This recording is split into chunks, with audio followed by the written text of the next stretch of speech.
3 weeks of taking the fight to Cryptus, battling in convergences, and seizing Heitor's gate from Ignatius. Being the Wayfinder is great, but it would be a lot better with all the masteries, wouldn't it? Well, park your Skyscale, partner. We're about to dive in. There's a total of 7 to snag from these achievements we're covering today. So let's get this started, adventurers. Literally diving in with our first mastery point, start out by heading all the way north to the Morning's Shade area to the roots of the Tree of Morning. Starting here by the northern beacon, hop up until you see the magic essence. From there, you can follow the essence up and away until you get up to this branch with a pair of diving goggles, Tyria's favorite pastime. Throw them on and then run forward. As you look down, make sure you aim for the left body of water, not the one on the right. I landed in the stuff on the right the first time, and it didn't seem to count for the achievement even though I didn't die. Once you splash down on the left, you'll complete the looking down from the edge achievement, be 1 mastery point richer, and refreshed to tackle the rest of our list today. Headed back to the Astral Ward camp, let's talk about the Snoren on the Job achievement. Taking place just a little northeast of the only waypoint in the zone, an event will spawn and have you tracking down stolen supplies and bringing them back to Snoren and Norag's supply cache before they expire. Collect a total of 25 Astral Ward supplies for Snoren and Norag, and you'll be 1 mastery point richer. A little bit north of here is a great spot to take care of another mastery. Centered on the Heitor's Maw point of interest, just south of Heitor's Dominion text on the map, is where an event can crop up to take down Cryptus turrets. While this is a great spot to handle this, the achievement will accept turret kills anywhere in Nayos, so take to the skies and take down 30 of them to earn yourself a mastery point for the achievement Dead Air. Moving on, the achievement Follow the Magic will need to be done at the Southern Extractor point of interest. Here there's an event chain that starts off needing to destroy the tendrils of Norris.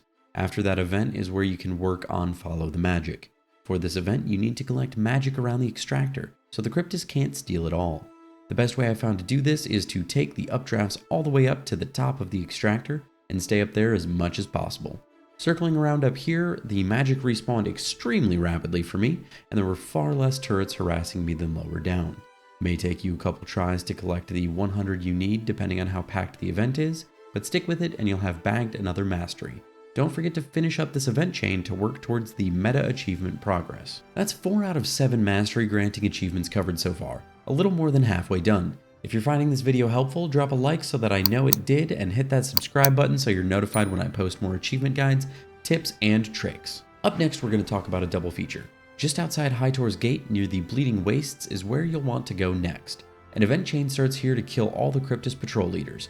Hunt them all down and purge them from existence to move on to the first achievement. Once the patrol leaders are dead, you need to collect turret parts for the Astral Ward so they can rebuild their defenses. To get the achievement Rebuild and Destroy, and be 1 mastery point richer, you need to collect a total of 20 turret parts. It took me about 3 rounds of this event to finish it up, mostly because I kept coming in late to it and the spawn rate can be a bit slow at times, it feels. You can mount up once you've picked one up so you can speed the process up. Once this event completes, there will be an immediate event to now defend the newly built turrets from the attacking Cryptus. A fantastic way to do this is to hover a bit up in the air and use your Skyscale's Sieging Fireball to tag the groups as they spawn and run in. I found it really sped up the process, especially not having any ranged AoE on my warrior.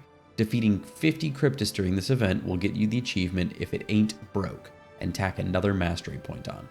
6 down, 1 to go. The 7th achievement-based mastery point here is tied to the achievement Behind Demon Lines, which is simply to complete all 16 unique events in the area. Simply by getting the first 6 achievements, you've likely gotten most of these done already, as 10 of the 16 events are either tied to the other achievements here, or are part of the chain of events that are tied to the achievements. I will quickly run through the other 6 events. Defeat the Champion Avatar of Rage. Takes place near the Tree of Morning point of interest. Bring some friends, kill an Avatar of Rage. Typical Tuesday night. Escort the recon team as they investigate unusual Cryptus activity. Starts at the Astral Ward camp and ends at the Lost Altar.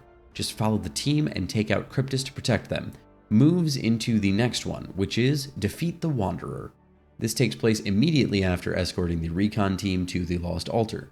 Once reaching 25% on the Wanderer, you'll have to use the Purge Corruption ability that pops up. Defend Lieutenant Sejana Forgewill by fighting off Cryptus. Mirror of Everlasting Night and Waters of Regret. Just follow her until a couple portals spawn and take out the baddies. Destroy the Cryptus siege weapons. Happens right near the turret event discussed earlier, over in Heitor's Dominion. Take out some trebuchets and you're good to go. And finally, defeat the Cryptus before they open a rift into Tyria. Happens between the points of interest, the Ascending Dream and the Northern Extractor. Just remove some Cryptus from this plane of existence with spells or weapons, and you'll catch the W here. And that is it, the complete guide on how to get all 7 achievement-based mastery points for the new Inner Nayos zone we just got. As a fun bonus, you'll also likely bag yourself the Inner Nayos Mastery for 8 more achievement points and an Oniris Spun Cape in the process. Now that you know how to get all the mastery points, click here for 5 tips for Through the Veil. Tip number 3 is a game changer for you if you've been struggling to run flames in the new Heitor's Gate meta event.